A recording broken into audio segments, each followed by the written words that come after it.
Linear scale works some of the time. Log scale works all the time. And I'm going to prove that to you. We're setting a bit of a historic precedent here. Was it really that event that caused the rally to go up? The economy is going to start suffering pain.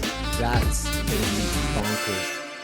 Okay, everybody, welcome to another episode of Talking Trades with myself, Kevin Wadsworth, and Patrick Karim from Northstar Badcharts.com.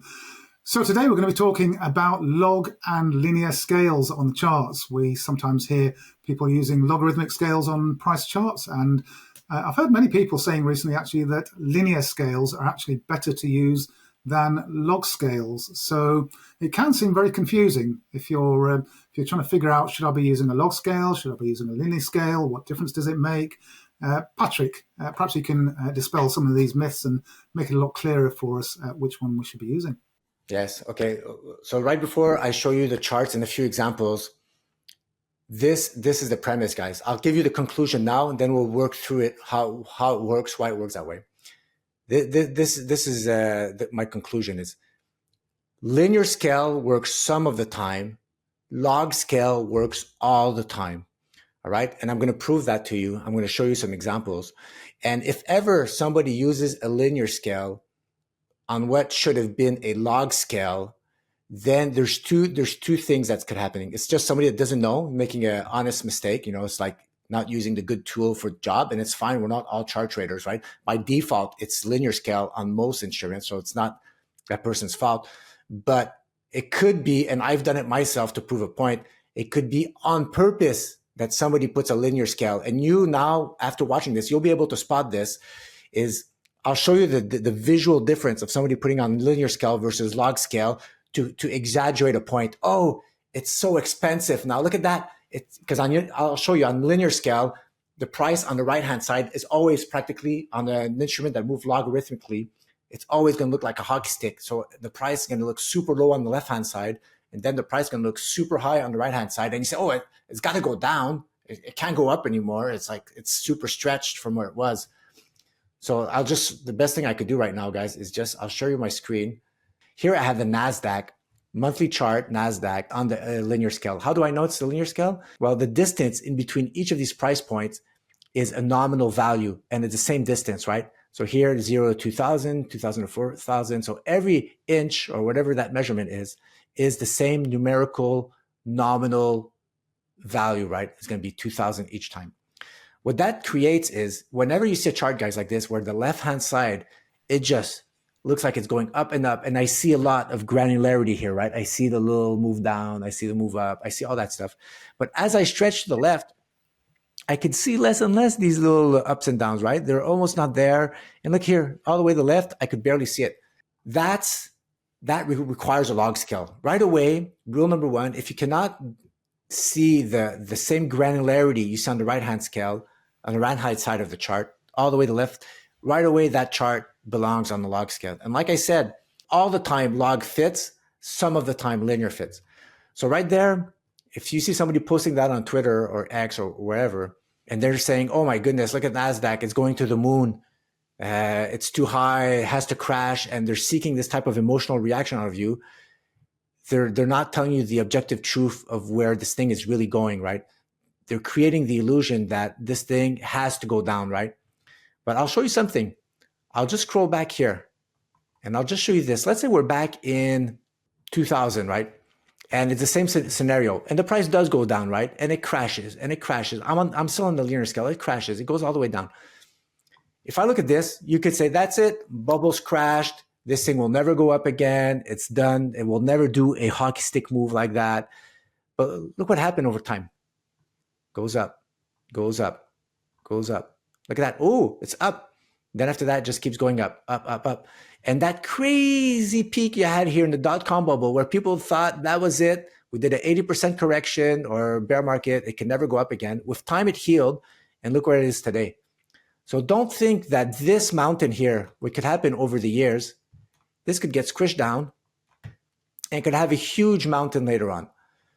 So that's lesson number one for the linear. Now put that on the log scale and I'll show you the big difference, what you see right here. Ah, look at that. Now I see all the granularity of here. And like Kevin showed me this morning, bottom left to top right, if you draw a line and the line, most of the price points hover around that line or sometimes go up and then go below that. And I have it on the log scale. And guys, the log scale is now it's percentage moves, right? That each distance in between each of these is the same percentage moves.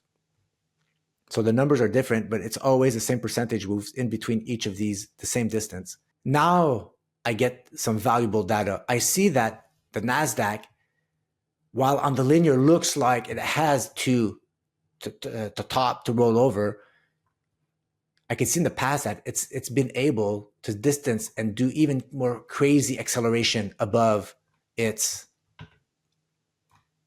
historical log advance mean, right? Look at that. That thing could go, it could just go here, here, here, here. If you were to expect probabilities, you have to assume that that line will be hovered around. And that means a NASDAQ at 25,000, a NASDAQ at 30,000, a NASDAQ at 35,000, or wherever, 42,000, right? You have to expect that. That's its behavior since 1985, right? So blow off top, here, blow off bottom here, very stretch away from that log advance. That's a more meaningful way to extract data and have better expectations of what could happen. And I'll show you one more thing.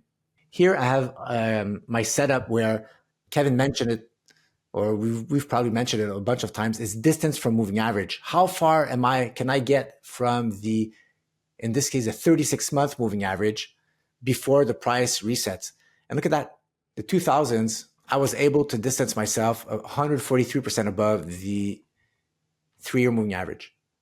Right here, in 2021, I was able to distance myself 51% away from the moving average, right? Look where we are today, guys. I'm going to double click here. There's still room for the NASDAQ to go up and distance itself away from the moving average. So while the linear scale makes it look like, oh, it cannot do anything, I'm in an uptrend here. Higher lows, higher highs on the distance from moving average. So until I hit 55% away from the moving average, until any type of rising trend line fails, this thing is in an uptrend. So you could try to be contrarian, could try to pick tops, could try to pick bottoms, but you'll only know in hindsight that was the top, right? Because if we start going up in a blow off top like we did in the dot-com bubble, all the people here are saying it's too expensive, too expensive, too expensive, because on the linear scale, it looked like it could, because on the linear scale, let me just reset here. It just looked like it couldn't go higher. It couldn't go higher. Well, guess what, guys? It can go higher because it's not moving in a linear fashion. It's actually moving in a logarithmic fashion, guys. So those are very important points. If you could understand the difference between log and linear, log always works. Linear, like you said, over time, if something has moved in order of magnitudes, it's not good anymore. Log, if I zoom in and the price does not move in log fashion, my log chart will look exactly like my linear chart. So log it's linear, but much better because on the shorter time frames, it will show you a linear chart. But when you zoom out, it will account for any type of move that's moving towards a logarithmic advance.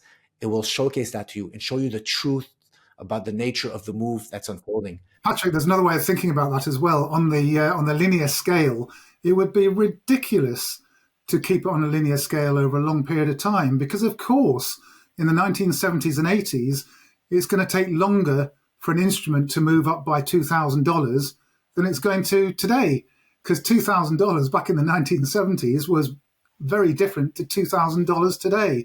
So if you're using a linear scale over a long period of time, you're comparing old money to new money and expecting it to behave in the same fashion. Of course it doesn't.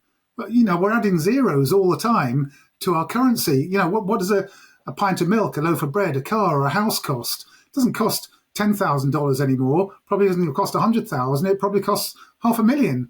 So price in numbers, the actual numbers that we're using, are going to need to be adjusted radically over time. That's how inflation works. That's why a log scale, as he said, is always correct. A linear scale is only sometimes applicable. That's right. Destruction of purchasing power. That's what it's all about there. So it's cueing this logarithmic advance in these charts over long periods of time. All right. I hope this guys help you. Remember, follow us and to get more of this content there. Thank you very much for watching.